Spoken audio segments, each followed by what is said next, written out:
कब आई? मा अरे पगली मैं हूँ तुम्हारा आशिक की 3। मरang nai sinang de o sigang ge ubang sakani bakai phailang kha waisang ge umkhar mak si thui phailang kha tabong ge siko kai phailang khana क्या? अच्छा वो तो ठीक है, मैं पैर से भी गिरता है, मैं बांदर का मार्क्स लेके भी आता है, लेकिन तुमको पता है मेरा बहन का पतिदेव का बहन मुझे देवरा आंखों से भी पहचान लेता है, इसलिए आज मैं ऐसे टॉवल लेके आता है। हाँ मोनी ने bahanu juni pati dev ने bahanu juni नंकिर gang माले हके माले मा तोlang बा। तुम उसको जानता नहीं है, छोटा सा है, नन्हा सा है, प्यारा सा है, देखने में बहुत डेंजरस है, आंखें भी बड़ा बड़ा है। आखिर तो तुम्हारे भी बारे बारे है, लेकिन तुझे तो कोई डेंजरस नहीं लगता है। ओ भाई मारो मुझे, मारो। हे मुझे किसने बुलाया है?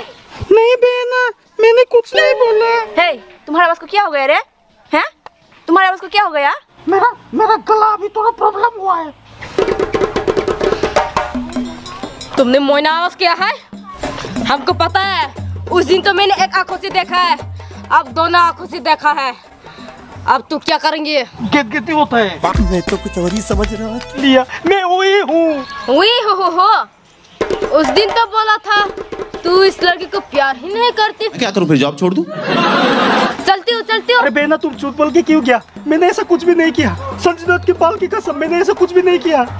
आज तक तुमने जमातिया के रूप नहीं देखा है, अभी देखेगा।